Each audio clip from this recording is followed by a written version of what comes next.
حدیث میں آتا ہے کہ اچھے نام رکھے کرو، اس سے اثر پڑتا ہے۔ تو مقبول صاحب کے والد صاحب نے مقبول رکھ ہی دیا، پہلے سے مقبول ہوئے، تو اعمال بھی اللہ قبولیت والا ہی کراتا ہے کہ بھئی ایسا عمل کرو جو مقبول ہو جائے، تم تو خود مقبول ہی ہو۔ اور بہت سے لوگ تو ایسا کرتے ہیں، صاحب بدھ کے دن پیدا ہوا تو بدھ ہی رکھ دیا، جمعرات کے دن رکھ دیا تو جمعرات ہی رکھ دیا، منگل کے دن بچہ پیدا ہو تو منگرو کر دیا۔ تو اب جب نام ہی ایسا رہے گا تو کام بھی ویسے ہی رہے گا۔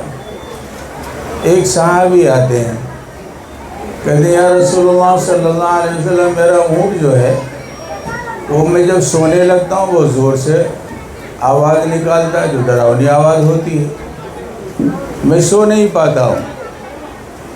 تو صحابی حضور صلی اللہ علیہ وسلم کی خدمت میں پہنچے، شکایت کیا اونٹ کا مسئلہ ہے اور حل کرانے جاتے ہیں نبی کے دربار میں۔ ہمیں یہ سبق ملتا ہے کہ اگر کوئی مسئلہ آپ کا آ جائے تو محلے کے امام سے حل کرا لیا کرو، پولیس چوکی جانے کی ضرورت نہیں ہے، حل یہیں کرا لو۔ حضور نے فرمایا اونٹ کو یہاں لے آؤ۔ اونٹ کو لے گئے، حضور نے سوال کر لیا، بھئی تم کیوں کرتے ہو ایسا؟ تمہارا مالک جو سوتا ہے تم اس کو سونے نہیں دیتے ہو، کیا کھانا پینا نہیں دیتا؟ تو اونٹ نے جو شکایت کیا ہے وہ آپ سے شکایت کر رہا ہوں، اس کو سن لیجئے۔ اونٹ نے کہا یا رسول اللہ صلی اللہ علیہ وسلم، میرا کسان مالک بہت اچھا ہے، مجھے اچھا کھلاتا پلاتا ہے، لیکن عشاء کی نماز پڑھنے سے پہلے ہی سونے لگتا ہے، تو میں اس کو جگاتا ہوں اس لیے ہوں تاکہ نماز عشاء پڑھ کر سو جاؤ، ورنہ میدان محشر میں اگر اللہ نے مجھ سے پوچھ لیا کہ تم اپنے مالک کو کیوں نہیں جگایا، عشاء کی نماز نہیں پڑھا، تو میں کیا جواب دوں گا؟ اس کے لیے میں زور سے آواز نکالتا ہوں تاکہ یہ جگ جائیں، نماز پڑھ لیں، اس کے بعد سو جائیں۔ میں آپ سے پوچھنا چاہتا ہوں، کیا آپ کی بیگم نے آپ کو کبھی جگایا بھی اس طرح؟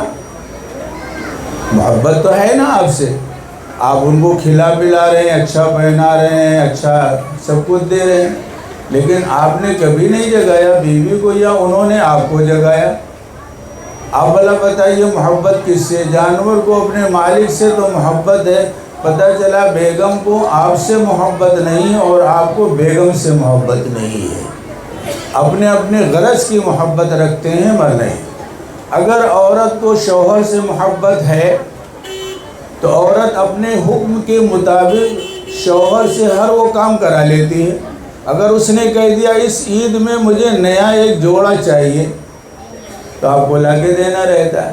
اگر وہ چاہ لے کہ دیکھو میں نمک روٹی کھاؤں گی، پھٹے پرانے کپڑے میں رہ کر اپنی زندگی گزار لوں گا، لیکن کبھی چوری سے مال نہیں لانا، حلال مال کمانا، حلال پالنا مجھے، میں نمک روٹی کھا کر زندگی گزار لوں گی، پھٹے پرانے کپڑے میں زندگی گزار لوں گی، لیکن کبھی حرام مال میرے گھر میں نہیں لانا۔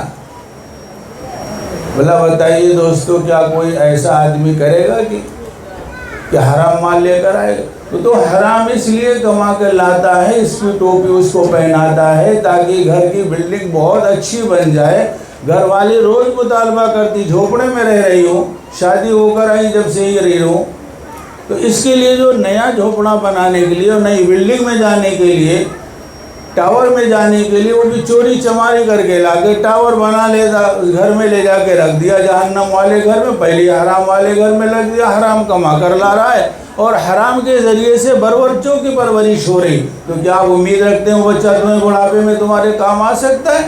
نہیں آ سکتا۔ حلال روزی نہیں کھلایا تو بچہ تمہارے کام نہیں آ سکتا ہے۔